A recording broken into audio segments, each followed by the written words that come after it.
This is a podcast called 25 Whistles, talking football, and they all wear a whistle. Yeah, it's stupid, but what did you expect? It's a podcast called 25 Whistles. 25 Whistles. Episode 2. And whoever blew the whistle, is that you, Eddie, last time? Yeah, no, I didn't. Kevin, you can start us off. All right, let's go. 25 Whistles is presented by DraftKings Sportsbook, an official sports betting partner of the NFL. Make sure you download the DraftKings app and use the code BobbySports to get in the action. DraftKings Sportsbook, that's what you get. DraftKings Sportsbook, and use the code BobbySports to get in on the action. What up, everybody? Good? Yeah. Good. So here's what we'll do. We'll warm up with 2 questions. When I come to you, I want your height, your weight, and the town you were born in. Ready? All right. The question is, what is your favorite non-dirty body part to have massaged?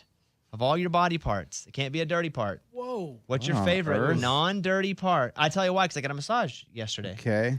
A friend of mine, there were 4 of us, me and my wife, and a buddy and his wife, and we were going to get a massage because the women wanted to get massages. First of all, the dudes backed out. We were like, we're good. I'm not a massage guy. I don't like massage. If I get injured, which happens a decent amount because I train probably harder than I should for no reason whatsoever, I will get like my leg worked on or my shoulder worked on. I don't like just going to get rubbed because I don't like it. I don't like the, it's greasy. They're lotioning. I don't like any of it. They either go too hard. I'm too embarrassed to tell them to go easier, or they're going too soft. And I just don't want to go, give it to me harder. It's a no-win for me in this situation. I just don't like it for the most part. Mm-hmm.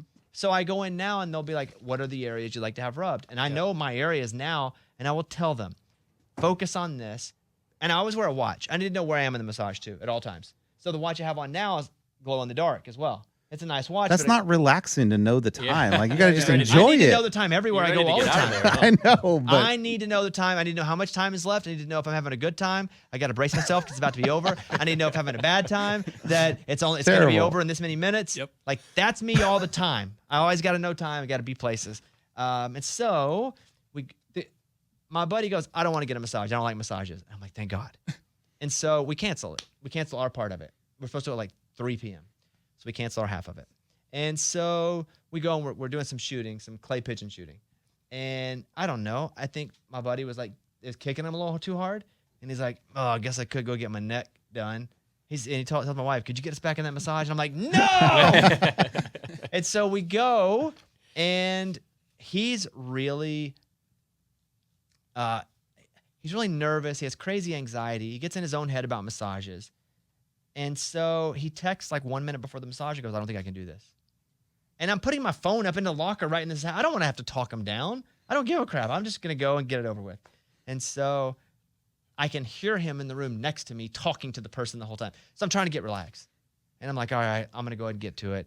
I wish they would have let you pick the Pandora, iHeart channel, Spotify channel of like an artist. I could go, I'll take John Mayer. And they play all the songs that are like John Mayer.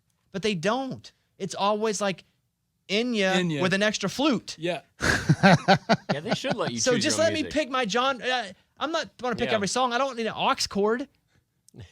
Just let me pick my dentist. Well, let me pick the music. I go in. He's like, what kind of music would you like? So Really? He has Pandora. Maybe switch to iHeart now because he knows I come in. I'm not sure. But I'll pick one artist, and they do the whole station of it. So I'll go in and go like John Mayer or Casey Musgraves or Coldplay. And I go Coldplay, but no anthem songs. oh yeah, No you don't want electric. that. Yeah. I want sad Coldplay. No, Viva la Vida. Russia blood to the head or nothing. The dentist does that. And so, but they don't do this at any massage place that I've been to. That's fine. I go in. I'm nervous I have pimples on my back. I'm already embarrassed I have moles on my back. And so I'm like, great. I get the massage. I tell her to rub the parts that I like rub the most. I don't even flip over anymore. I go, don't flip me over.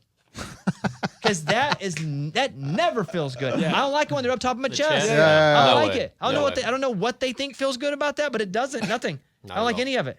One time, a lady kissed me on my forehead when it was over. That's crazy. Most bizarre thing I've ever been into. Yeah.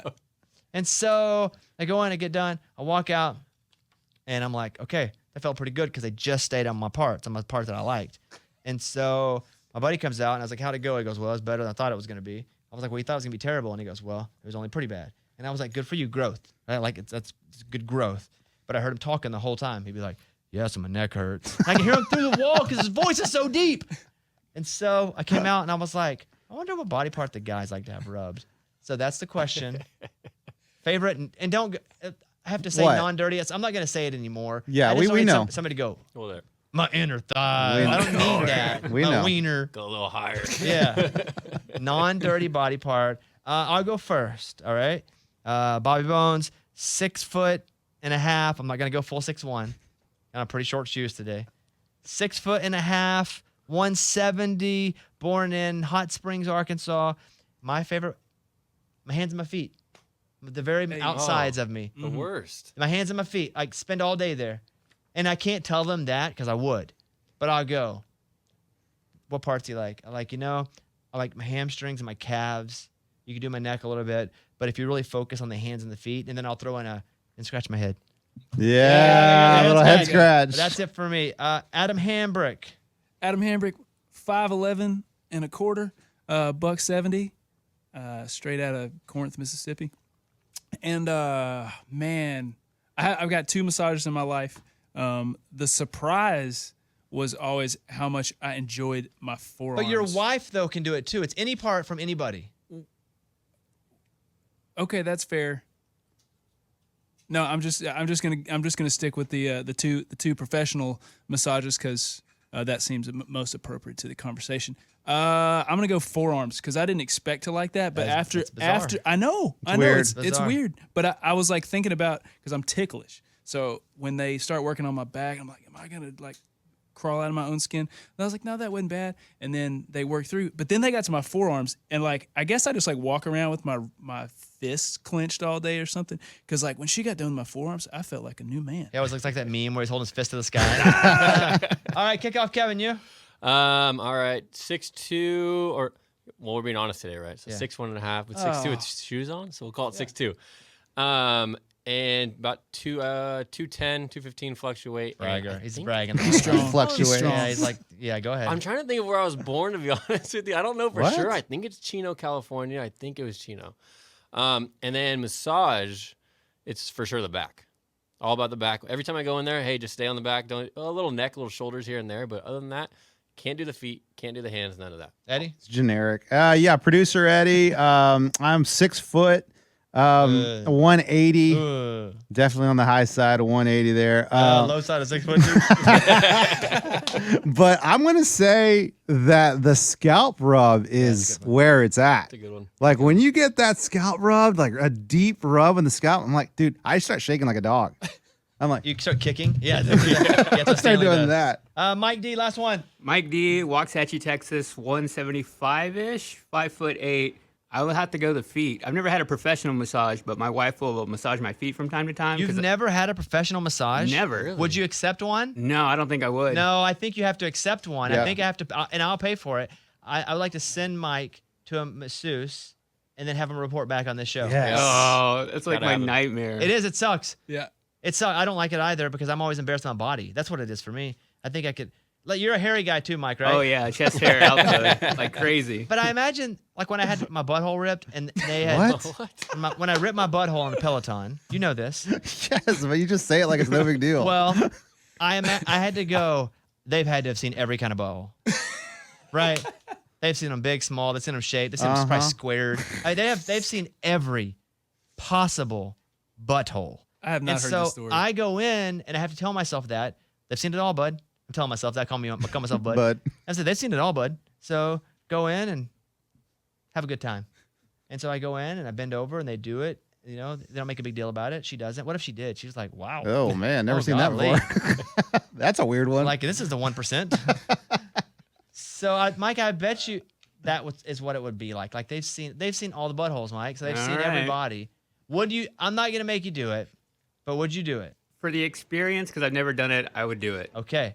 Now, is it one of those things though where it's full on Harry and the Hendersons, where if they go into your back? Oh, yeah, everywhere. Nice. Ugh. All right. So, favorite body part though is what again? Your The feet. okay. And then, okay. Is that everybody? Yeah, that's us. All right. Quick answer though. Second question: best game environment you've ever been to that's not your own. Quick answer. So you go to a game. You could even go to watch your team, but it's somewhere else. It's always hard to say, but mine's probably Alabama. They have a really great before the games. They play Sweet Home Alabama. All the statues the players walk through. It's pretty cool. Don't quote this. I'll never admit to it. Eddie. I'm gonna say my kids' sports. Man, Is that not your own? No, it's not. I mean, they're not my teams. I don't care about them. Like their team, I care about my kids, but I don't care about my kids' teams. So when I go there, like game day, getting them pumped, because I'm like their coach. That's not the coach. I'm like, come on, boys. Like I give them like incentives of just like, hey. Sorry, you cheated on the question, and you'll now be penalized by not being on the show for 2 minutes. All right, penalty box. Dang. Yeah, penalty. That's your own kids. That's closer than the Razorbacks. So 2 minutes, no Eddie. All right. Kickoff Kevin. I went to the Rose Bowl, Wisconsin and Oregon back in 2013, I believe, when they had Russell Wilson in Wisconsin, DeAnthony Thomas, Oregon. That was by far the best environment. Adam Hambrick. The first ball game I ever went to was Arkansas LSU. Oh, sorry, we said no home games. Alabama. Hambrick, you listen to the question. Oh, man. 2 minutes. It's Yeah, penalty box, and we don't get your answer. All right, Mike D. I saw Cubs and White Sox at Guaranteed Rate Field. Amazing. And you don't care about either one of the teams. Don't care about either of them. I just love Chicago. Yeah, and that's not even Wrigley. Yeah, that's cool. All right, there you go. Eddie and Hambrick are in the penalty box. It's now time for the worst name segment of all time. By the worst name person of all time, it's Kickoff Kevin's 5-question tittle tattle. All right, Kevin, you ready? Yes, sir. All right, question number 1. All right. The biggest news story of the year has finally been resolved. Deshaun Watson, quarterback for the Browns, him and the NFL and the NFLPA reached an agreement on an 11-game suspension with $5 million fine. Bobby, do you think this was justified? Was it enough? You guys can blow your whistle too, by the way. You're back in, Eddie. Oh, we're back? You're back. Woo. 2-minute penalty box. Thank you. People weren't going to be happy regardless. This is a situation that nobody was going to be happy. Deshaun Watson is not a good dude. I mean, there are a lot of things you can draw from this. I was listening to the owner of the Browns talk today, and they were like, "Hey, would you do it again?" He's like, "Yeah, 100%. I'd do it again. I'd sign him again." It's going to be tough for that franchise because even when Deshaun Watson went out in the preseason game, they booed the crap out of him. I think in Jacksonville. Mm-hmm. He's going to get booed everywhere. It's going to be like the Houston Astros after they got caught cheating. Mm-hmm. Yeah. They lucked out, though, because after COVID was the first year after, so they got booed, but it's like 1/10 stadium. Yeah. But it's going to be that sort of feeling toward Deshaun Watson. I think if they would have suspended him the whole season, I'd have been like, that ain't enough. I don't think it could have met an expectation because what he allegedly did, boy, there's just so much. It's hard to think that he did. He's just a bad dude. So I'm going to go with, I'm glad that it's over. He has his 11 games, his $5 million. It's not going to bother him one bit. They were expecting a whole season. Yeah. I personally would have liked to have seen it be more, but I'd rather not see it dragged out anymore because obviously they got the first judgment and then they appealed, and Goodell used like his boy to that second appeal. He was going to do whatever Goodell wanted because the NFL does business with them. So it is over, thankfully. I hope these women get what they deserve because they did not deserve what happened to them allegedly. And let's I don't know. Hopefully he grows from it and becomes a better person. Question: do I have to blow my whistle if I want to add something but not disagree with That's you? interesting. I'm gonna go. You have to clap 3 times. Oh, Yeah, and do the hokey pokey. okay. What would you like to say? 1, 2, 3, hokey pokey. So I watched the press conference too. Did you hear him say? Did you see him apologize? Oh yeah. Who?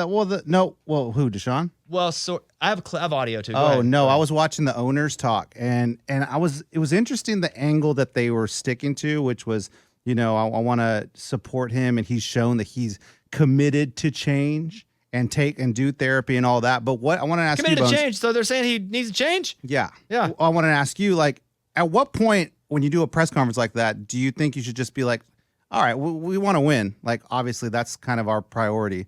But they never said that. It was all, can't. I know that, but it was all about, we support him as a human and we want to be there for him. So that's why we're sticking behind him. That's what they have to say. So they can have a shot to win. They can't go out and go, listen, we just want to win, so we signed a dirtbag. Yeah. It's just like, that's the truth. They can't. Everyone knows that. Even they know that. Yeah. Everyone knows that. Mm-hmm. So, but they can't say it. So they go, we want to try to make him a better human. So are you saying he was a bad human? So yes, they are. But here's Deshaun Watson saying at some point he'll try to tell his side of the story. I feel like through this whole process, we've been trying to tell my side of the story, but a lot of people didn't really pay too much attention to it. But one day we will. Only time will tell. And, like I said before, just continue to keep being the person I am, keep showing the community how good of a human being I am. How I've always been, how I was raised. And I just want to continue to show that and, keep pushing forward. Yeah, I hope he does get better. Yeah. I hope he sure. does grow. And what has been done has been done. So all you can really hope for now is absolute growth and something better coming from a situation that seems to be freaking awful. So, but yes, they want to win. The Browns suck. They want to win. Yeah. They lost they sent away their quarterback that won them their only playoff game since Columbus. Yeah. So it's a bad situation. I feel bad for Browns fans. Imagine you're just a good, solid Browns Yeah. fan, Yeah. and you've sat there with them, and now you got to be like, I root for the Browns. Oh, the dude that liked to whack off on massage. That's tough. That's terrible. Yeah. And so they have nothing to do with that. They're the Haslams. Hey, that's your boys. They signed them.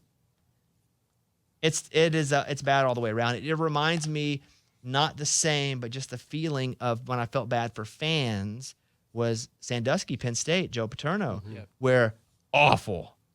But there are a lot of Penn State fans that have nothing to do with that. That are passionate Penn State fans that have always been there for their team, good and bad. And now they were associated and still are associated because they ruined people's image of what Penn State was. Yeah. Yep. And so I feel bad for Browns fans. One, they've just sucked for a long time, and I know that feeling. All my teams suck for most of the time. And so I feel bad for Browns fans. They've sucked for a long time, but also they have a great roster right now, and so like you feel bad for them to like be not really have a shot to do anything with it. They get a real number one receiver. Yeah. They get I mean, the answer is to your question, I don't know. I'm just glad I'm glad It's a that part's lose-lose. over. Yeah. Yeah. Right. All right, number 2. All right, you just spoke of him. Baker Mayfield is battling Sam Darnold out in Carolina for the QB1 spot. Who do you think will be there week 1 when they play the Browns? Well, it has to be Baker, one for TV reasons. Right. Because you can't, even if it's Sam, if it's close, it's not close, but let's just say it's close. And you're like, all right, it's Baker or Sam. You don't think the network is like, yo, ain't nobody watching this game because you got a backup quarterback in Cleveland, unless they go and get Garoppolo. You got a backup quarterback in Cleveland. Even then, Garoppolo, who cares? Versus Sam Darnold.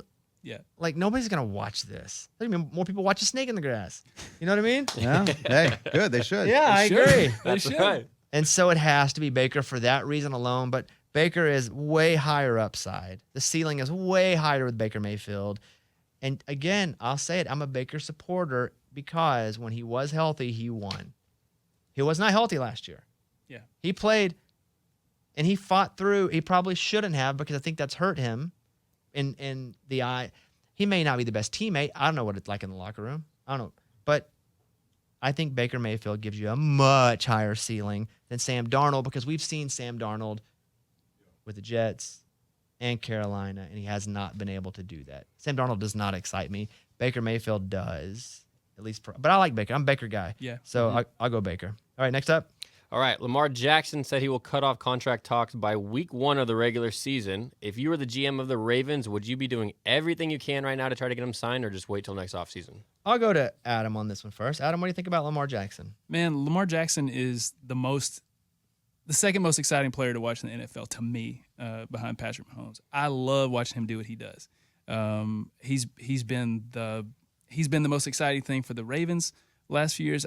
I'm not a salary cap guy. I don't follow like all the contract negotiations and all that stuff, but man, it would be a shame to see him walk away from the Ravens. All these quarterbacks are making so much money, and I tell you what, if I were an owner, I'd be so pissed at the Haslams because regardless of what Deshaun Watson did do or didn't do, they gave him so much guaranteed money. No quarterback contract with any quarterback that has leverage from now until the end of time will be without so much guaranteed money that it makes a team it's an uncomfortable contract now in an area where contracts were already uncomfortable. Mm-hmm. They gave Deshaun Watson so much money guaranteed, more than in ever. And they did a lot of it too on the back end, so he would make sure to not be penalized. Yep. If there's money taken away. Yep. So, okay, so let's say you give Lamar Jackson this absurd deal. And you go, you're a guy, Lamar, we're going to give you $1 gajillion. Let's just say it's $1 gajillion. And it's all guaranteed. I think it's a good move because if you don't, in 2 years, in 6 years, in 8 years, these deals aren't going south. Mm-hmm. Sign people as quick as you can sign them. And if you think that's your guy, pay him all you have to pay him, because if you don't, you have to pay him or somebody else that's your guy a lot more, or you got to draft a rookie and hope that works out for you. Yep. So I'm not a huge Lamar Jackson guy. I like Lamar Jackson. I hate playing him in fantasy because he always ends up rushing for 80 and throwing 4 touchdowns. Mm-hmm. But if I were the Ravens, I would just give him the whole deal, because if you're going to anyway, do it now. Yeah. Do it now and go, let's go. Yeah. Because if he finishes this season, he's his own agent. Yeah. If he finishes this season and he's MVP, he's top 3 MVP, has a great year, they go deep in the playoffs, you think he's expensive now? He's going to be even more expensive. And he's going to have leverage to go wherever he wants. He doesn't have an agent?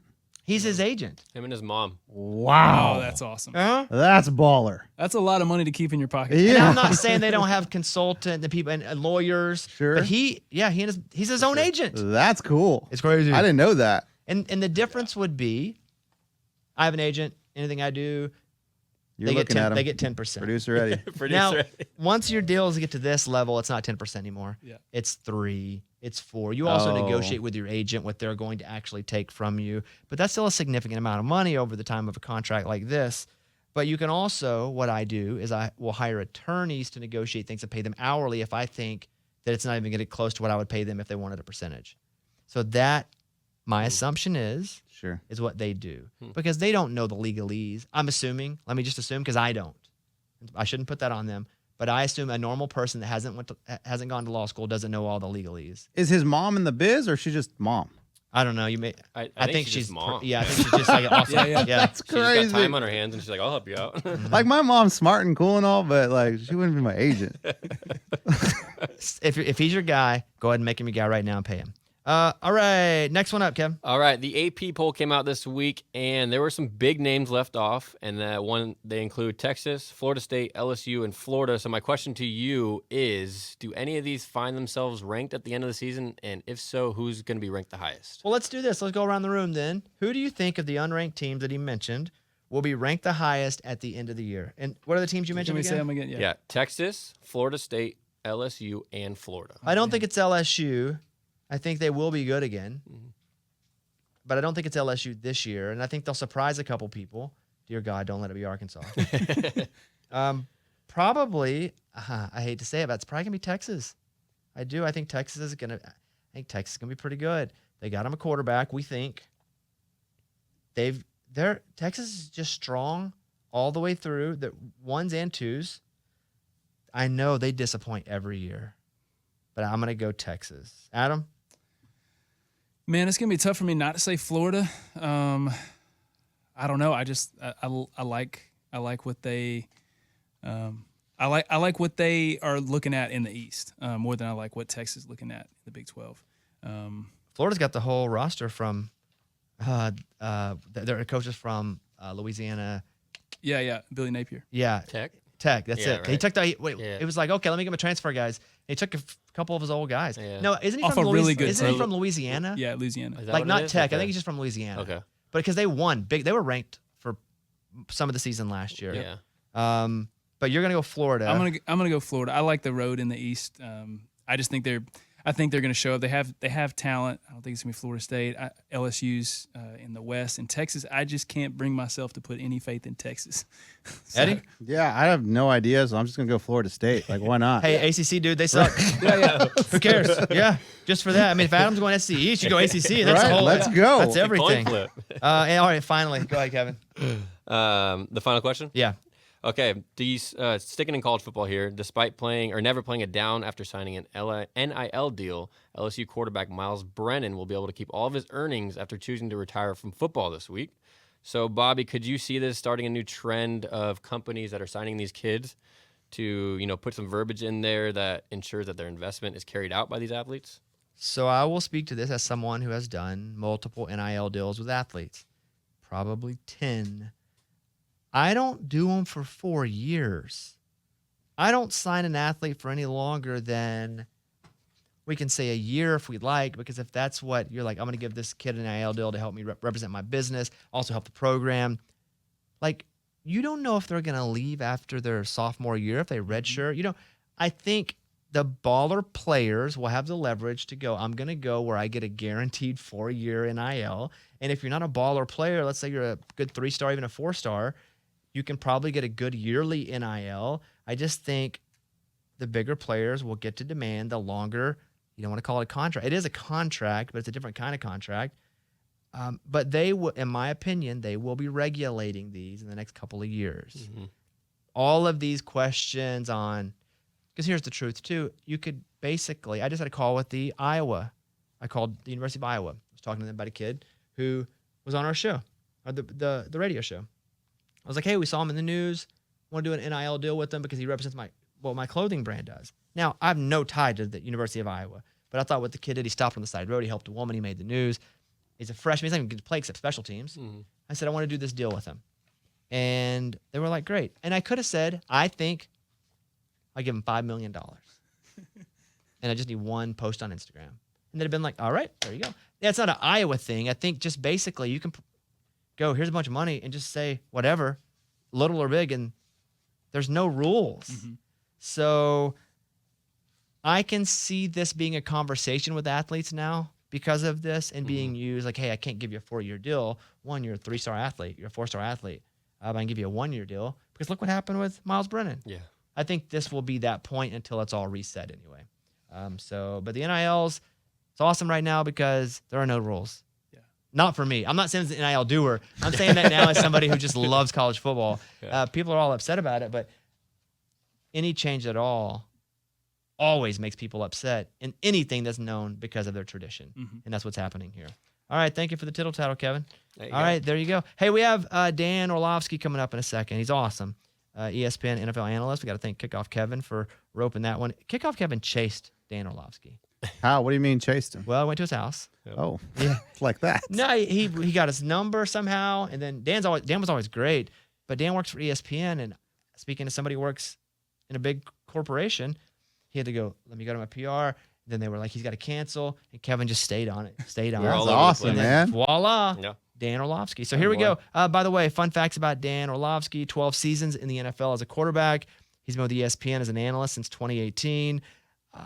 He played at UConn and then went to the NFL for a long time, but never, as an NFL player, was never a superstar player, but is one of those guys that was extremely smart and has turned that into, he's one of the best now. Yeah. Oh, yeah. Like, he's really popping as far as like one of the guys you want to go to. So here he is, Dan Orlovsky from ESPN. Hey, Dan, appreciate the time.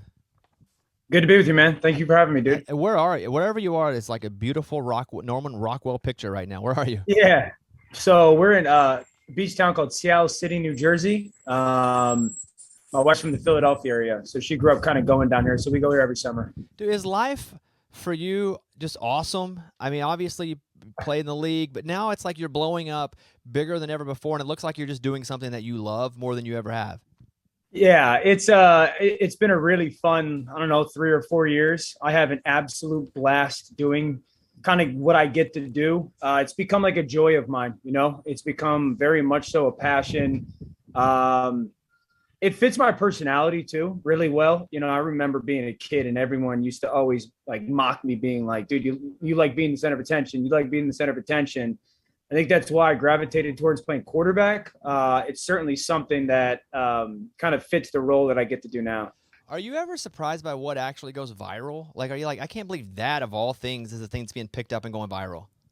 In the football world, like the stuff that I get to be a part of? Yeah, just like you. Oh, you're not, when you say it? Yeah, I know. I think that I've been lucky. The people at ESPN are smart with how I never got any formal training. But one of the best things that I ever got told when I got into this media world and industry was, give me the takeoff before the runway, and it's so often many of us get on television and you get asked this question and you give out all the reasons why you feel a certain way. And then you say how you feel. And I think one of the things that I've learned is attention spans for everybody nowadays are short. So you better throw a punch quickly. And it's also one of those things. I think a lot of people get into our world and say, you believe you got to say something. I don't believe that. I think that's how you get yourself in trouble and you get caught in your own words. I think you got to be convicted about what you say and you can't be scared to be wrong. And so I don't get surprised. And I also know football is just an absolute passion of people's lives. And they can't get enough of it. So I don't get surprised anymore. It's fun.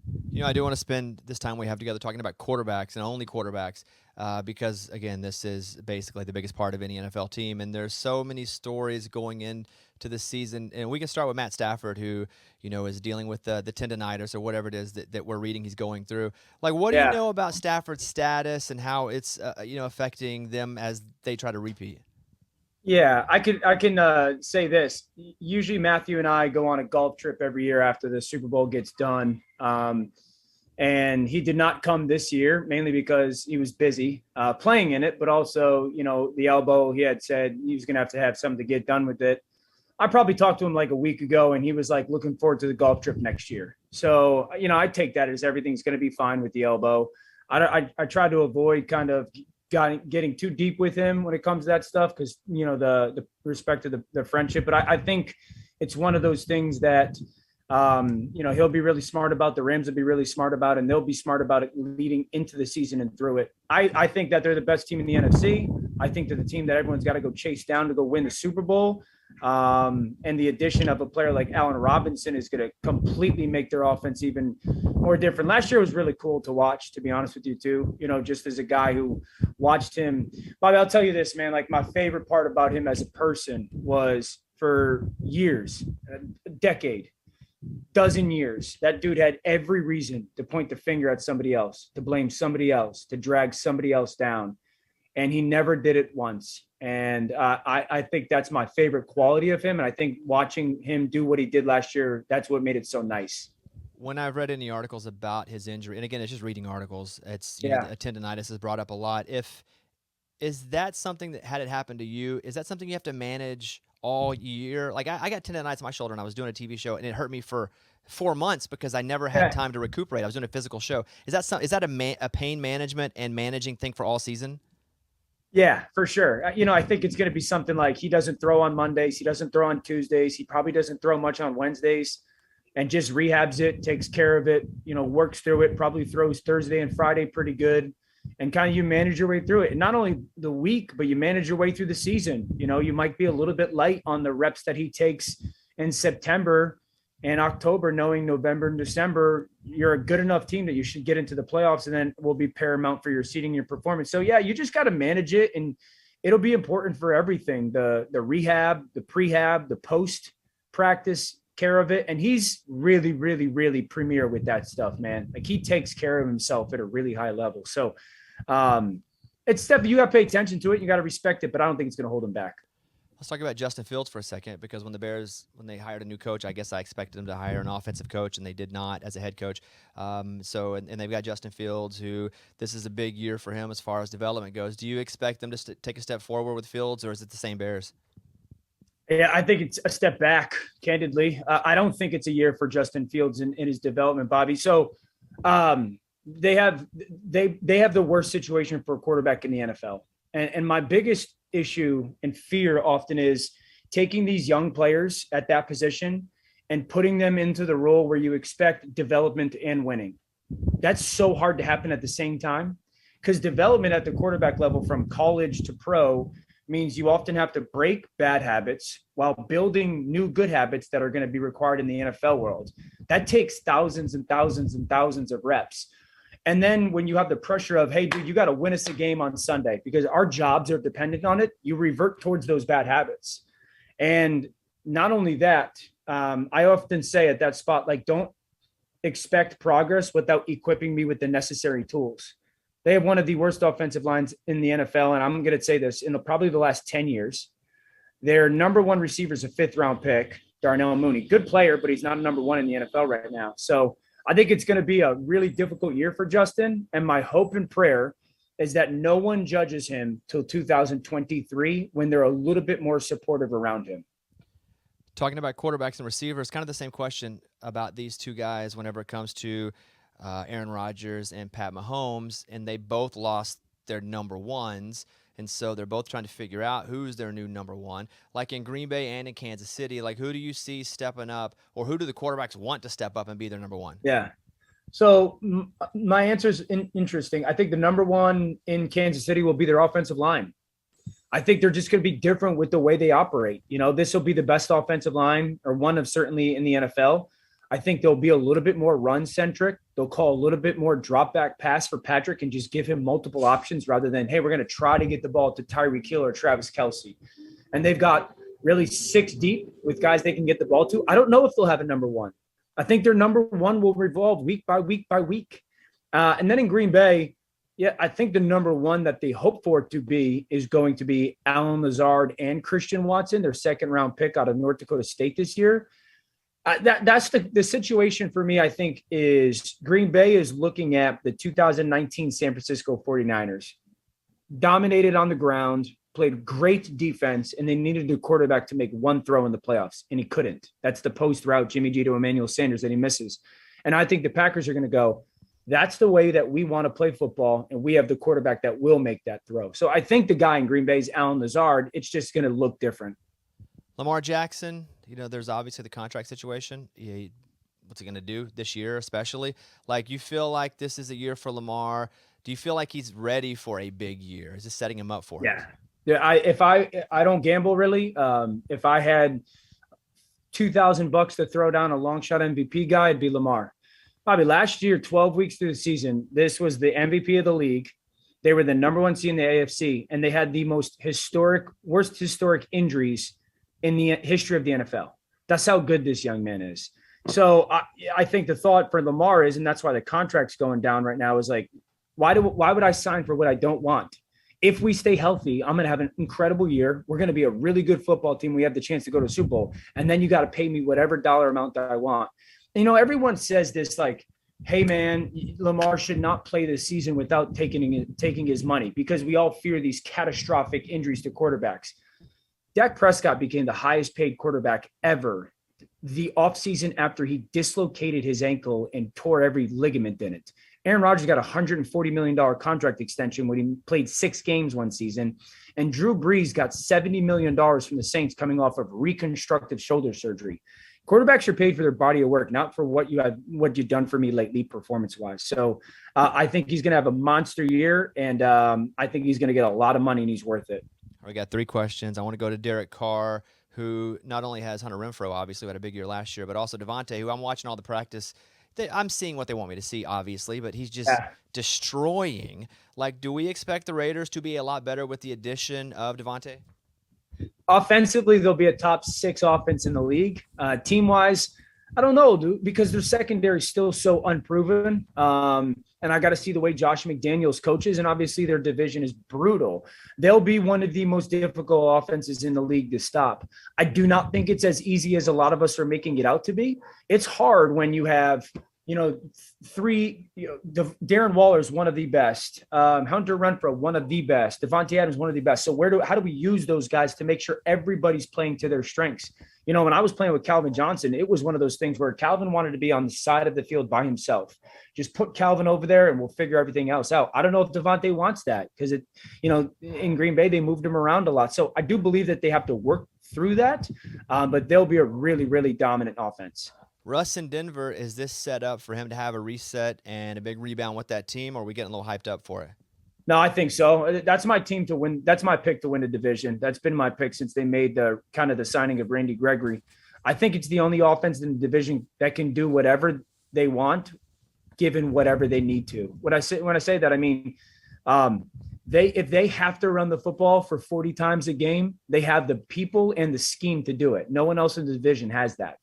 If they got to throw the ball 40 times, they have the people and the scheme to do it. And other teams in the division have that, but they don't have both. I think their edge rushers will be really good, and Surtain Jr. on defense is great. Here's the thing with Russ. Russ in Seattle has been in a place where he's never had an elite offensive scheme, which he has now, in that Mike Shanahan scheme, and elite offensive talent, which he has now with all their weapons on the outside receiver-wise. So That's my pick to win the division. And I think Russ has an MVP caliber season. And we'll end with the Cowboys. We got a guy on this show who, and I guess all Cowboys fans are annoying. It's not like our annoying Cowboys Brutal. fan, It's but yes, brutal, it's brutal. man. It is. And It's I was going to say stinking brutal, he's an dude. annoying Cowboys fan, but that's like saying he. Water's wet. Yes. Yeah. So with Dak and Zeke, what are we doing? What's happening? Yeah, so I think that Zeke is still a good back, not a great back. Their offensive line is still very subpar. They got old really fast. Their perimeter weapons are a major question mark. CeeDee Lamb, while ultra talented, is third in the NFL in drops in the last 3 years. That's not good. And I think that like the Cowboys are in a place where they have these massive expectations, and their defense was so great last year that people are saying, hey, this is the team to beat the Bucs or the Rams or the Saints. And I just sit here and I go, no, it's not. I don't even think they're going to win the division. The Eagles are better on both sides of the line of scrimmage. They got better weapons. They're deeper as a roster. The difference is Dak Prescott has proven and Jalen Hurts isn't. But I think the Cowboys are in for a dose of like, whoa, our roster is not nearly as good and or deep as what we thought. I enjoy that answer. I enjoy that answer a lot. Yeah. Dan, appreciate you. Big fan of what you do. Love how refreshing it feels when you're talking. I feel like you're just talking to me, and I think that's the biggest compliment I could give you. Just, dude, crushing it. Love to see your success. And thumbs up or thumbs down on Tua. Last one. Thumbs up, man. Tua's going to have a really good season. I agree. I love it. All right, there he is. Dan, appreciate your time. Go enjoy the weather. It's like 110 here, so I will not, but hopefully I see you soon. Thanks, bud. Appreciate it. See you, buddy. Dan Olofsky from ESPN. That's a great interview. Kickoff Kevin, great job on that one, buddy. Thank you. All right, DraftKings Sportsbook right now. Let me tell you, go and put in the code Bobby Sports. Here's the question. I looked on DraftKings because I've been watching Hard Knocks, and I believe any team on Hard Knocks is going to win the Super Bowl. I do. I just watch it. I'm like, oh yeah. This is the year. There you go. Yeah, they're going to do it, ridiculous. baby. And they're probably not. I'll be honest with you. Yeah, they're probably not. How many wins? I'll give you the over-under on DraftKings right now. The Detroit Lions. Now, I'm going over because I don't see them losing a game all year. Oh yeah, from what I'm you've watching seen. camp. Yeah. It's pretty awesome. All heart. So So dumb. 6.5 games, 6.5. That's the win total. I'm gonna go over. Eddie. under. This is exactly what Hard Knocks does. You're just like, You're right, but those I'm in. speeches, man, are like, wow, damn, this coach is like got me. I would do anything for this guy, and so I'm sure his players are thinking the same thing. This is what's that movie? Remember the Titans in real life happening right in front of us. I don't know. Dude. Dan Campbell, like, I get it. He's like a different dude, and he has changed that culture up there a bit. Did you see him do ups and downs with the with the players? Like no coach in history has ever done that. Like Absolutely it's not. crazy. He still looks like he can play out. Yeah, he does. But they're gonna go under. You go under. Yes, Okay, yes. I'll go over. Kevin? I'm going to go over just because I hope they do. Yeah. Just for Detroit fans. I feel bad for them. It's been a long, miserable run. They saw Stafford win the Super Bowl last year. So come on, Lions. Dan Campbell, let's go. Adam Hambrick? Same. Shout out to my neighbor, Michigan Bob, who's made me have an appreciation for Michigan and the suffering that they've gone through in Detroit. Man, I'll go over. Give me 7 wins on Detroit. Let's go. The Dallas Cowboys, the over-under is 10. I mean, I'm going under. Why? Just to be a hater? Yeah. Figured, because you don't have a good reason to. Yeah, under. Yeah, that's all. I'm done. Under. Yeah, I have nothing else. Under. Way over. Way over. Way okay. Hey, I'll go way under. Yeah. Bunch of haters. Adam? Let's go over. Yeah. Come on. So the two guys that love the Cowboys go over. Well, of course. That's what we do every year. Every year. Drink that Kool-Aid. Patriots, 8.5. I'll go to you first. Kickoff Kevin. That's your team. Way over. Okay, way Come on. Yeah, I'll go over too. Yeah, There we go. I'll go over too. Yeah. They're going to struggle this year. I'm going to give me the under. What do you mean? I mean, if they win 9 games, it's almost struggling for the Patriots. Yeah, I get it. I think Bill Belichick is at the end of it. It's like, this is just too hard. I'm about to give Famous up. last words, buddy. Did you see that pic of Mac Jones' locker where he had that picture of himself from hanging his head from the playoff loss to the Bills? Yeah, give me Mac Jones with the comeback, man. Have you seen Mac Jones without a shirt now? Is he Yeah, ripped? he's It's like a different dude. Really? All right. Yeah, when he won the national championship, they showed him without a shirt. He's kind of, portly guy. Yeah. Soft. He's like that skinny fat kind of look to him. Yeah. He's like a Dad dude bod. now. Yeah. Like he's like learned how to be chiseled. Yeah. It's like he got a hold of me and I taught him. Well, hey, well then let me change that to the over. No, then. no, And no, just because of the shirt. Don't jump on the train now. Arkansas over 7.5. Do they hit 8 or no, Eddie? They hit 8. I mean, absolutely, SEC West. dude. I loved what they did Their last year. non-conference schedule is BYU. It's Cincinnati, a top 25 team to start the season. Like our rent win is Liberty, Hugh Freeze. Dude, we took a tour of their actual offices. I'm telling you, what I saw there, I liked. We got a bunch of free stuff, so Eddie's like, I'm in. They had a $30 million facility, so they're getting the over. Kickoff Kevin? That's a tough one. I'm going to go with the under. I think it'll be close, but I'd say about 7 wins. So you said 7.5? Yeah. So I'll go under. Adam? My rose-colored fan glasses always tell me like 9 wins, but I always take a 1 game off of my rose-colored glasses, so I'm gonna go 8 and hit the over. And you guys hit the DraftKings Sportsbook app now. Use the promo code BobbySports. Bet just $5 on college football and get $200 in free bets instantly. That's the code BobbySports, only at DraftKings Sportsbook. Minimum age and eligibility restrictions apply. See show notes for details. There you go. What does that mean? See show notes for details. In the podcast description, you can see the notes. Oh, right got below, it. right below. I thought They're that was like a note. I was like, and good evening, San Diego.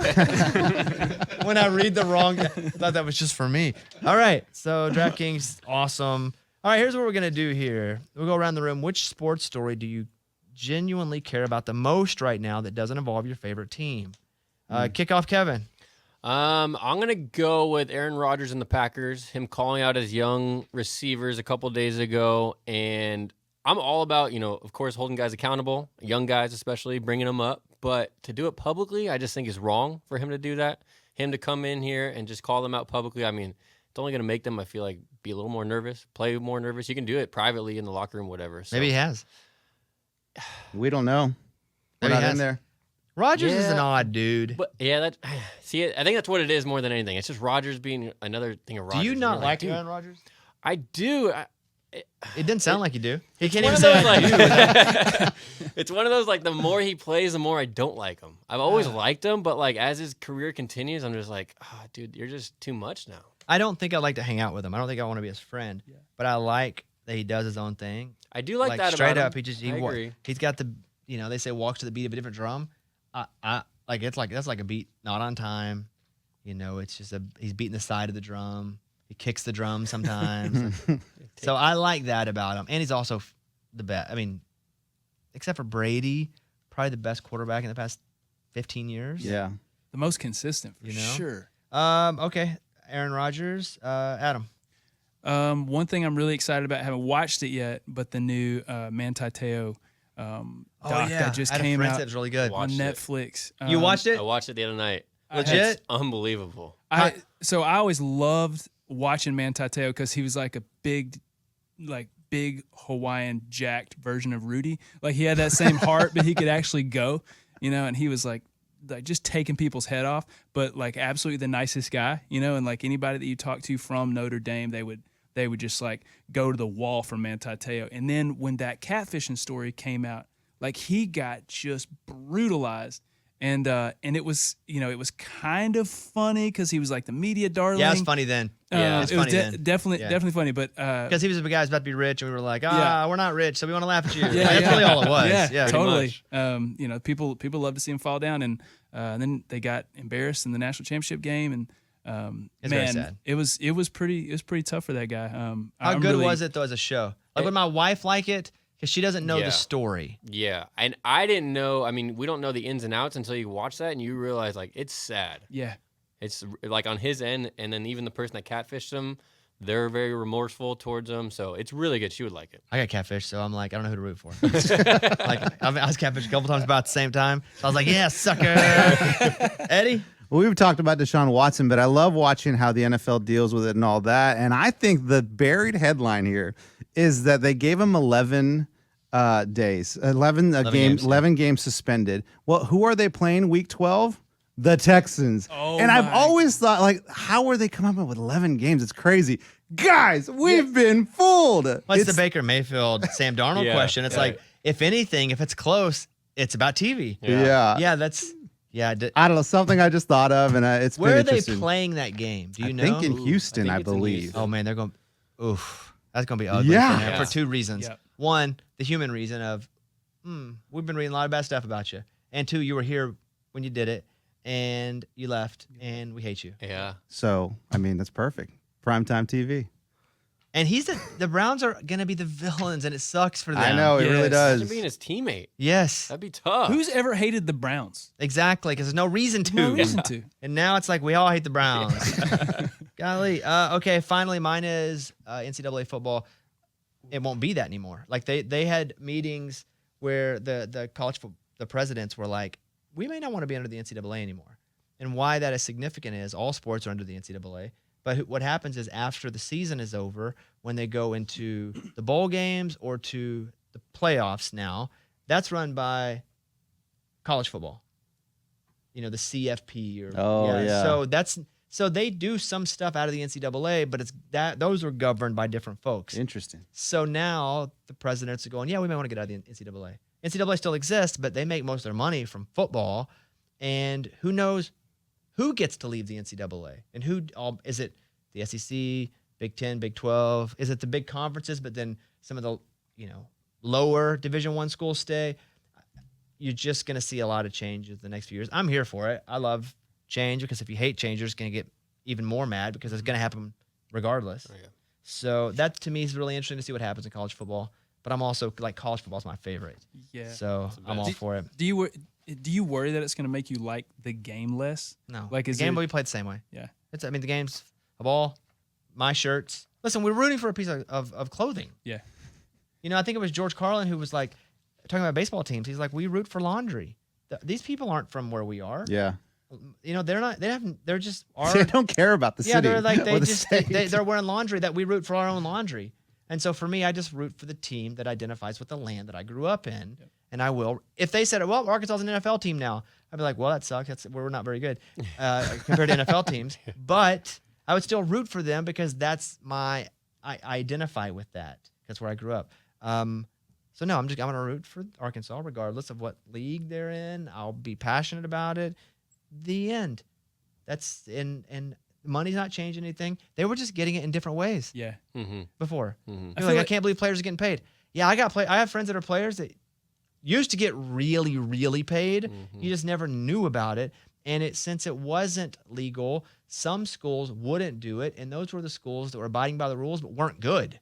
Now you have schools that are abiding by the rules, and they're getting really good because this allows it to happen.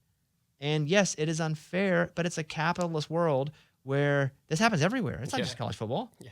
It's a business. Yeah. So I'm interested to see what happens with the NCAA. And then finally, I'll do this before we get to a little fantasy football talk here. Does anyone want to change their title teams? I know we picked it. There's really been no games. I'm going to change mine. You are already? Oh. Yeah. What happened? It's going to cost me $2.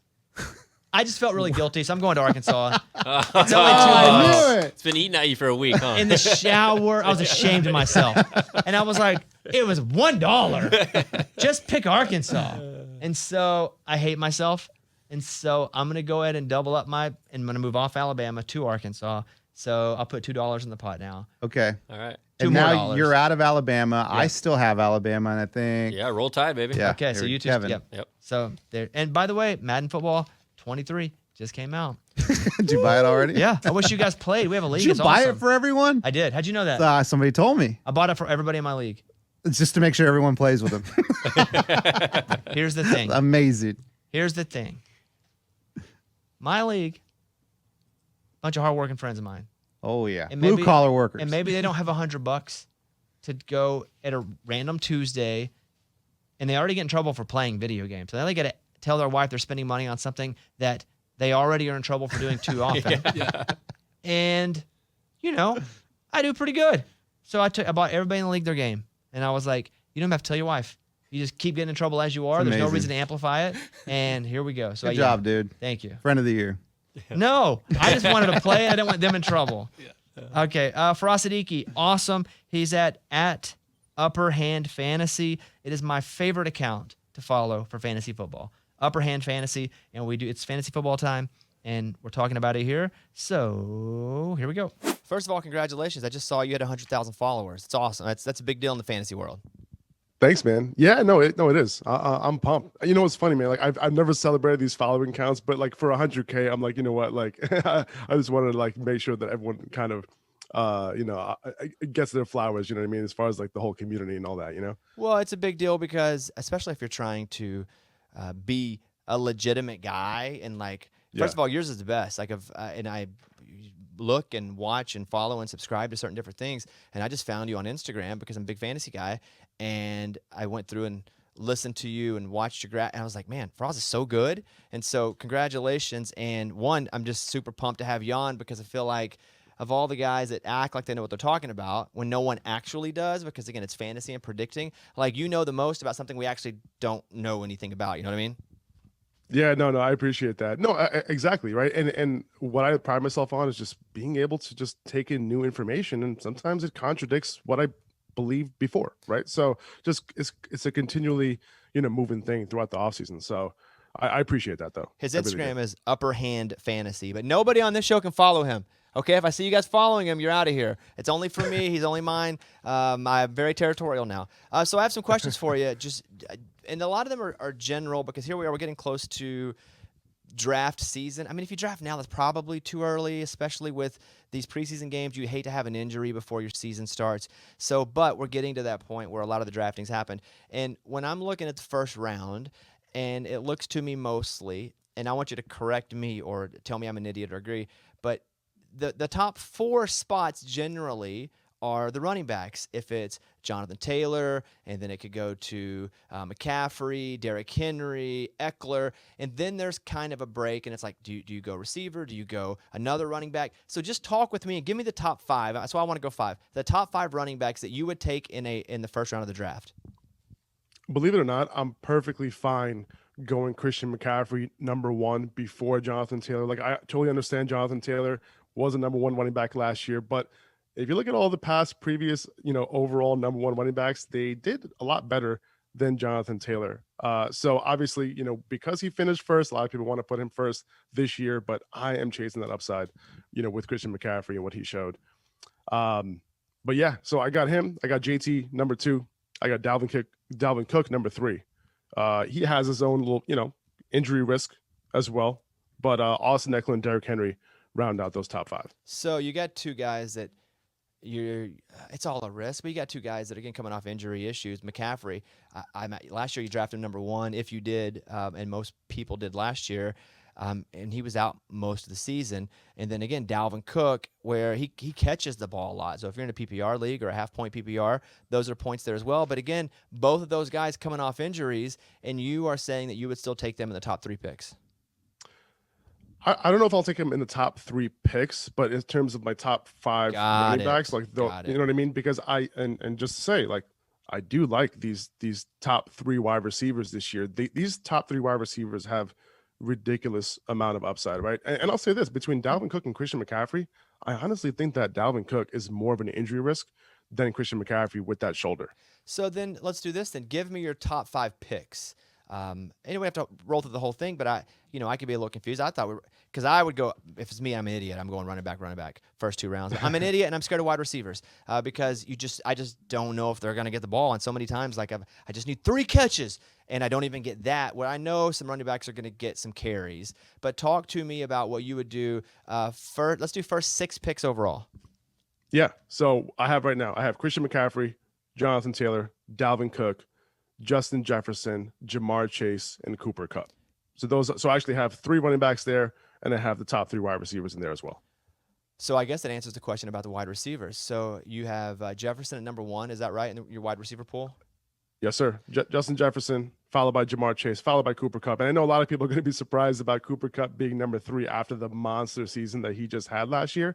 But there is reason to believe that Justin Jefferson and Jamar Chase are the ones that go absolutely nuclear this year. And Cooper Kupp might get, I mean, listen, his season was a bit of an outlier. It was an amazing fantasy season. I think it was the top points ever for a wide receiver for fantasy purposes. But I do think that, he comes a little bit down. Still at number 3, you so he's feel still going to have an amazing season. Justin Jefferson with the new head coach and a new offense, that's probably going to help him. Am I hearing that in what you're saying? 100%. Kevin O'Connell coming in from the Rams, that system. And Jefferson just tweeted today. He said, I understand why Cooper Kupp was so open last year.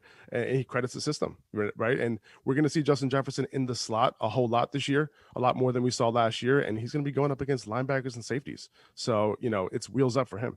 What about players that aren't being appreciated and you look and go, why is their ADP so low? Okay, so there's a few guys, and these guys, are for me personally, like I don't want to leave my draft without a lot of these guys, right? Number one, I'm talking about Breece Hall in the 4th round. He's a rookie running back who could potentially have, a 3-down role. I understand bad offense, but he's going to potentially catch a lot of balls. Cortland Sutton in the 5th round, Allen Robinson in the 6th round, Michael Thomas in the 6th round. One of my favorites this is like probably my number one guy who I'm not leaving any draft without is Elijah Moore. He's going in the 8th round right now. You have Rashad Bateman going in the 7th round, Brandon Ayuk going in the 9th round. And these guys all have a common theme, right? And that's that their upside is league winning. Their upside is top 12, top 15 at their position. And those are the guys for me who are worth chasing. I'm not somebody who likes to chase those safe floors. I'm looking for potential league winners in every round, because if you hit more often than not, you probably have a league winning team. A couple people you brought up there, Ayuk in San Francisco, Trey Lance coming in a quarterback there. They obviously see something between those two, and Ayuk had a pretty good end of the season last year, at least the second half of the season. I mean, is he the guy? I mean, is he the guy with Trey Lance? It very well could be, and that's all the reports that are coming out of training camp, that not only do they have a serious rapport going on with each other, but on top of that, Ayuk seems to have taken another step forward going into his 3rd year. If you look at the second half of last season, it's hard to believe, but Brandon Ayuk actually out-targeted Deebo Samuel, in that second half once he was out of the doghouse and became a full-time player. And playing almost every snap. So going into this season, Brandon Ayuk was already a great prospect. He had an amazing rookie year. So the signs were all there for him to potentially break out in a big way at some point. And it seems to me like his skill set combined with Trey Lance attacking down the field, I think that could be a match made in heaven. It seems like Garoppolo didn't like to throw down the field as much. And maybe that was a bit of why Deebo got the ball in so many situations. They just wanted to get Deebo the ball if it was in the backfield or if he was catching the ball. But Trey Lance is a different type of thrower. Any chance you would even draft at all a Trey Lance? Would you leave him on the waiver wire and maybe pick him up later? No, I mean, he's going in the 9th round right now. And I think, because of his rushing ability, because of the fact that he's tied to Kyle Shanahan, because of the fact that he has guys like Kittle, Deebo, Ayuk, right? And these guys have an amazing rapport. So I would not be surprised if he ends the year as a top 5 fantasy quarterback. Even if he doesn't make the strides we'd like him to make in the pass game, the rushing production for a quarterback is just that important. If you play in a standard league with 4, if you play in a league with 4-point passing touchdowns, if a rushing quarterback goes for 800 rushing yards, that's an extra 25 passing touchdowns to add to that total. So that's how important it is. Talk about Michael Thomas for a second, because you brought him up. I think a lot of people are curious as to how he's going to perform this season. What are you seeing? What are you feeling? Well, obviously there's risk, baked into his price right now going in the 6th round. I have a feeling that's going to move up even further given all the camp reports. We know what his upside is. Every single year since his rookie year, he broke out and he's improved every single year for 4 straight years. And now you're getting a guy who could potentially be a top 12 wide receiver going in the potentially 6th round right now, but if you're drafting in a couple weeks, most likely 5th round. Like I said, I'm a guy who's shooting for upside. He looks great in camp right now. He could potentially be that number 1 wide receiver. Remember, he did his thing with Drew Brees, towards the end of Drew Brees' career when he wasn't throwing down the field that much. Now with Jameis Winston, yes, he could potentially throw a lot of interceptions, but he's a guy who can produce fantasy wide receivers. We've seen it before, potentially unlocking Michael Thomas' route tree, intermediate, deep, getting those high value throws, and maybe not just slants, all game long.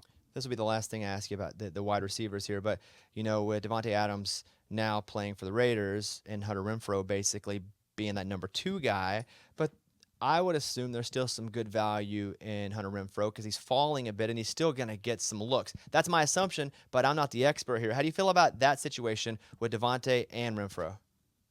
I think that's a great call, because he did his thing last year, and I think when you produce,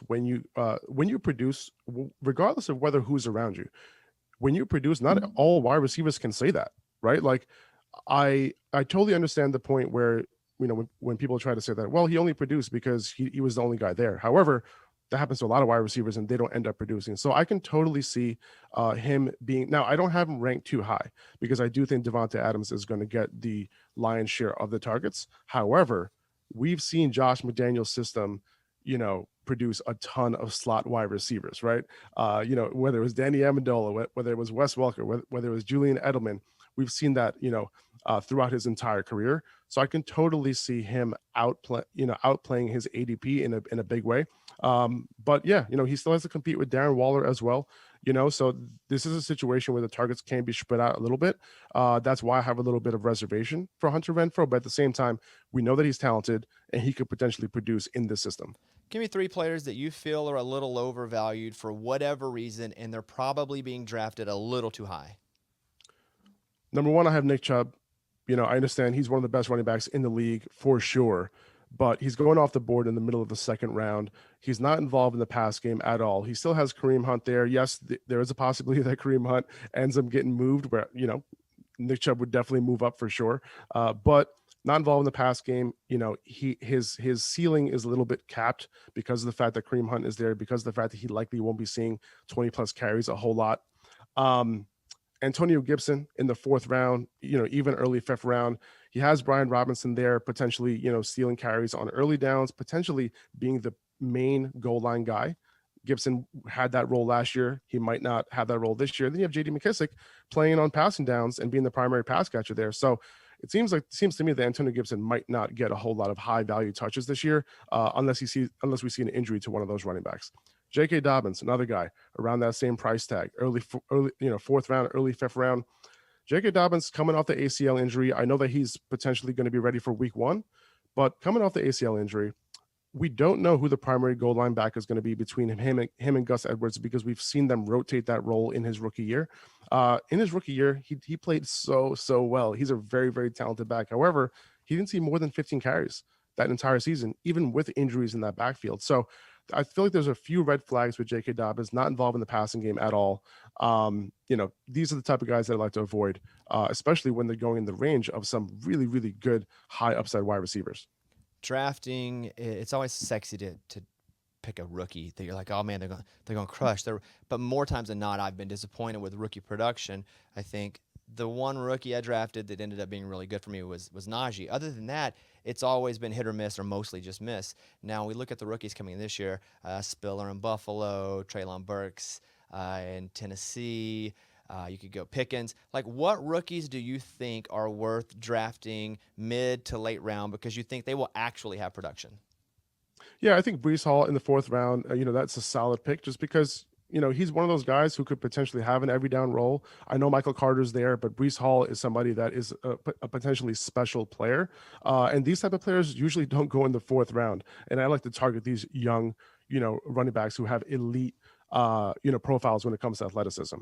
Drake London, I know Mariota's there right now, but it's basically him and Kyle Pitts, and the target distribution is going to be super tightly distributed between those two guys. So I think Drake London, and he's showing out in camp as well. Treylon Burks, he's going to have that opportunity, basically laid out on a silver platter for him. It's up to him to take advantage. But where he's going in drafts, I'm okay, given the upside that he presents. Sky Moore is somebody who's very interesting in Kansas City. Juju Smith profiles as that number 1 wide receiver behind Travis Kelce. But Sky Moore is somebody who could potentially go in much later than Juju, have a similar production to Juju this year when it's all said and done. It's looking like him and Patrick Mahomes are potentially having some real rapport. Just a couple of guys just to knock out real quick. James Cook, if you're in a full PPR league, he could potentially do big things for you. And Jahan Dotson is a sneaky one in Washington. It's hard to kind of look at Carson Wentz as somebody who could produce, a couple fantasy wide receivers there. But he's looking like he's having a really good camp. 1st round pick. But a lot of people sleeping on him. I think I said Spiller. I don't know where I said Spiller was going. I got all these teams in my head. But he's he's with Chargers, right? Did he get picked by the Chargers? Yeah, exactly. He's going to probably be number 2 behind Eckler. That's right. So, okay, well, the rookies, The one you would take in the first 4 rounds, though, Breece Hall. Other than that, Yes. you're waiting. Yes, that's right. That's right. And there's no rookies really worth taking until 8th, 9th, 10th round. All right, we'll do a quick little ending here. I'll give you the player and just give me say thumbs up or thumbs down based on where they're projected to go in most of the projections. Like a Najee Harris, good pick for where he's projected or no? I have a thumbs down on him. He had a ridiculous amount of work last year, and he finished as like the RB8 in points per game. That's not going to happen this year. I think his upside is capped a little bit for where he's going. Swift in Detroit. Oh, big thumbs up. I think he could potentially be a top 3 running back this year. Jones in Green Bay. I was higher on him earlier, but he is going to take a lot of those touches away, those catches away from, since Devontae Adams left, he's going to assume a lot of that, potentially leading this team in targets. Solid 2nd round pick, but I like guys like Saquon and Fournette over him. Okay, I was going to say those are the 2 I was going next. Saquon, obviously, who was injured a lot of last year, but how you feel about him? Top 3 upside. He looks great in camp. I think he has the potential to see 80 to 100 catches this year, and just that alone, on top of potentially 250 rushing attempts. Yeah, even on a bad offense, he's a guy you want to target. Fournette's interesting because he came in extremely heavy. I think that's been talked about a lot. Do you expect him to play at the weight he played last year, and do you think he'll perform even close to kind of the unexpected production he had last year? Yeah, I think he's already at the weight that he was at last year. So I think he's all set. I think that those reports early on in the offseason, it was kind of like it was short-lived. It seems like he's looking good. He's back to his weight. I know they drafted Rachaad White there. However, I think Tom Brady's going to pepper Fournette on early downs. It's a good offense, and he's going to have that goal line role. So I'm perfectly happy taking him at the end of the 2nd round. I'm going to say to everybody listening, this is the guy. It's my favorite guy. I didn't know him. I literally was just on the For You page, and I always check out fantasy folks, and I spent some time looking at Upperhand Fantasy, and I was like, okay, I'm going to follow. I don't even follow that many people, but to me, he is the best, and I'm super pumped that you came on. Congratulations on your success, and we will check back in a few weeks and keep killing it, and I'll be following. I appreciate it, man. Thank you so much for having me. This was a blast. All right, good to talk to you. All right, Faraz, Saddiqi, awesome. Fantasy football, I'm ready. It's almost draft time for me. Join the next generation of fantasy football with Rainmakers Football. Rainmakers is the first ever NFT fantasy game from DraftKings and is the only NFT fantasy game licensed by the NFLPA. You can play all season for millions of prizes by building the ultimate NFT franchise. I can see Eddie, who likes to do this stuff. I can see it. I can see you guys going in. You don't even know about it, and I can see you over there getting excited about it. I love it. You're going to text Steve right now and be like, dude, we got to do this. Come on. Okay. You can. I know, and your wife's going to kill me for bringing it. Right now, everybody can get their first full roster starter pack for free. Playing Rainmakers is super easy. You just buy, sell, bid, and win player card NFTs to some of the biggest names in the game through regular drops and auctions on DraftKings Marketplace. You can craft lineups of athletes for your NFT collection, earn points for touchdowns, receptions, and more, just like daily fantasy football. So you're basically, Eddie, you're getting the NFTs and how good they do. You know how much I love NFTs. I know. You love Dude, it. You know it. Basketball. This guy's... You're all about it? Dude, they were for hours. Really? Oh, Basketball, yeah. they were for... That's why when I read this, I was like, Eddie's about to... Download the DraftKings Daily Fantasy app now. Sign up with the promo code BobbySports. Click the Rainmakers tile and opt in to get your first card free. Promo code BobbySports. Build, play, win. Only at DraftKings. Contest entries dependent on type and number of NFTs held. Eligibility restrictions apply. Void or prohibited. See DraftKings.com for details. All right, boys and girls, let's do this. Your final sports opinion of the week. And I'm going to go to our Whistling Dixie. You didn't whistle, Dixie, but you did whistle, and I couldn't think of anything else to go with whistle. But Kevin, you're up first. Okay, I didn't know who we were going Yeah. here. The final sports opinion of the week. I am upset, but also jealous at the same time of the Steelers organization because they continue to find wide receivers that are just slept on and passed on, and they found another one in George Pickens. We all knew he was good at Georgia, but he had some injury concerns, and he was hurt last year. And what do? They pick him up in the 2nd round, and I know it's only been one preseason game, but he already looks like a stud, looks like a dude. And as a Patriots fan, we don't know how to draft any wide receivers. So just one time, Bill, just draft a good receiver. But correct. Pickens looked awesome. Yeah. And I think it's going to make Kenny Pickett really good. Yeah. Pretty good, but really good considering. Do you think Kenny Pickett's going to start? Maybe not week 1, but I think by week 6. Same. I think he's going to make Kenny Pickett good. Yeah. Like for the next 3 or 4 years, he's going to make Kenny Pickett a good quarterback. Yeah. But it's preseason game 1. I know. I know. I try not to buy the I know. hype. Yeah, but, we all do It's though. I know, and I don't. Yes, but this is what the Steelers do. They take these wide You're right. receivers, develop them. Deontay Johnson. look at the Patriots. So they make defensive players. They make linebackers out of. Yeah, I know. Yeah. So I guess everybody has their own little niche. Yeah, I like it though. Eddie, what you got? Yeah, so I've been watching a lot of training camp footage, coverage, and all that stuff. And I just think from the cool fights that there have been, every time like a team comes in and, we're going to do a little scrimmage, there's a huge fight. When they helmets practice together and then scrimmage, yeah. Every single time. So instead of preseason games, I would like to televise training camps. Like those scrimmages that they have with announcers and everything, let's go, because those are fun to watch. Those fights are amazing. I'd rather watch that than dumb preseason week 1 and 2. So you want to televise preseason scrimmages With now, cool fights. With their little pads on their helmets. cool fights. I don't think that you're wrong because at one point someone said, I want to televise the combine. And idiots went, well, that's stupid. Who's going to watch people run? Yeah. And I love it. And we love it. I love it. I don't watch all of it, but I definitely, if I don't watch it, I go check and see. So if there's a way to make money. Even like, a stream of training camp would be cool. Cause like I was watching the Chiefs too, and I saw Mahomes just half-assing exercises, like not even touching his toes, not even going past his knees. And I'm like, this is good stuff. And the people to work out harder. They practice better. Yeah. All right. Adam Hambrick. Titans fans, I've heard a lot of grumbling about Ryan Tannehill, especially after he folded up against the Bengals like a cheap lawn chair. But something kind of like I heard some stats this week that kind of changed my thoughts on how he performed last year. They were talking about how much down and distance he had to go on third down because the Titans ran the ball on first and second down more than any other team in the NFL, which you're not shocked about that because they have, King Henry. But on third down, Tannehill had so much down and distance to go, and everybody on the field knew that he was throwing the ball on third down all year long last year. And they still won all those games. They still made the AFC Championship. He showed up in some big spots last year, especially when Taylor Lewan was coming off surgery. They were chipping with running backs, chipping with tight ends, so he was down a man, and everybody on the field knew every time he was throwing the ball. So I'm really interested to see what they got this year with a healthier offensive line. Derrick Henry back full speed. I'm not out on Ryan Tannehill. I think he's a good quarterback. I think he's going to have a good year. And finally, I'll go. I think the Live Tour is good for golf, and here's why. Come on. I do Now think you're it's- talking. I do think it's good for golf. Yeah, come on. Let's go. I want to hear this. So, first of all, the Saudis don't care about golf. They literally don't. They don't play over there? They don't watch the Masters? Well, listen, I don't know what they do over there. They're not buying their But dollar beers? Yes, but I don't know what they're doing. But it's like the Saudi Sovereign Wealth Fund that is funding this, and they do things in order to allow a better view of their country. And they've decided to get into sports to do this. They have unlimited money. And so that's how they're able to, that's why they throw, 150 at Dustin Johnson, 250 at Phil. Yeah. So, and it is, right now it's novel to see them doing, but what's happening is the PGA is having to go, we have competition, we have to get better. And you're seeing it a little bit, and they don't want to admit it, but they're going, well, next year our purses are going to be bigger.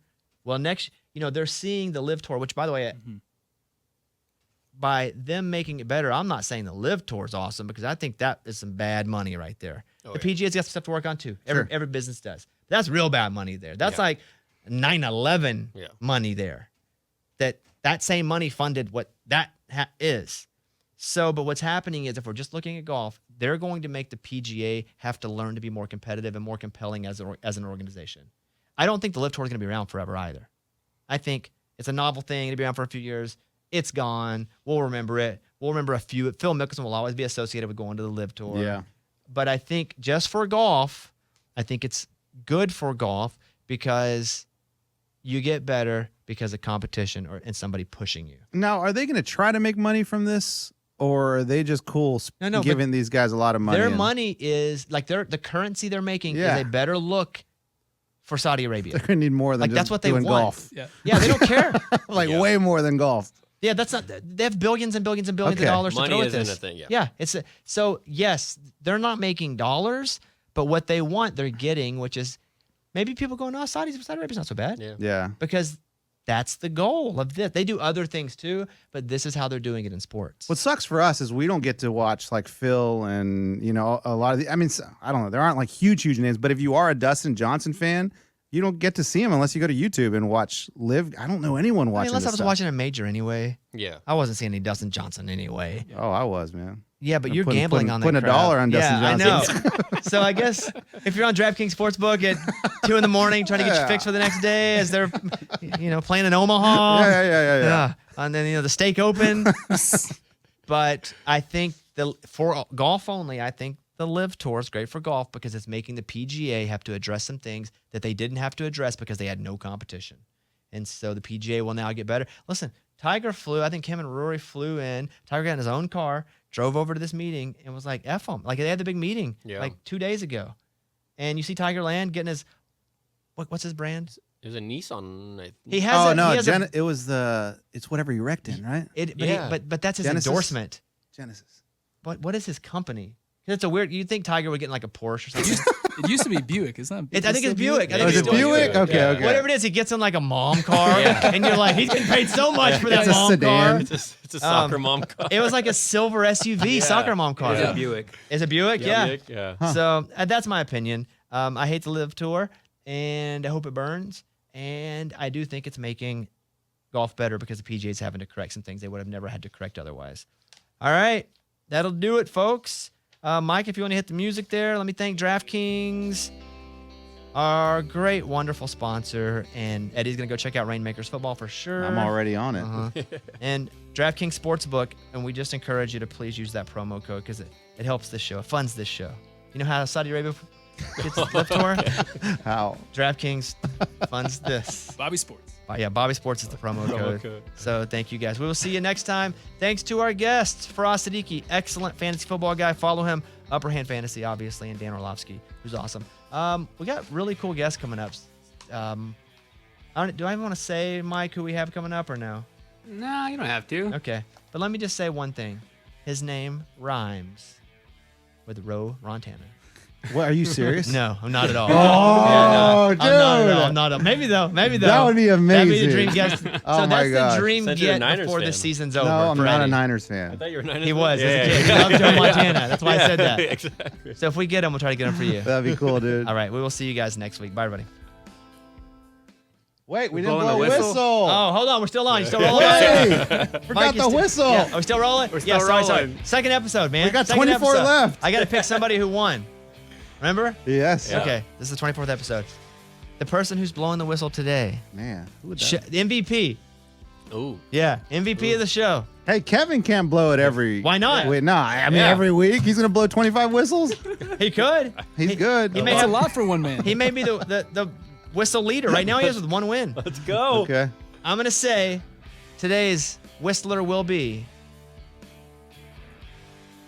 Eddie. What? Eddie. Hey, Eddie, dude, you hold guess on. so. I'm running cameras. I wasn't even ready. All right. Take Let's us out of here, go. Eddie. All right. See you guys next week. Yeah.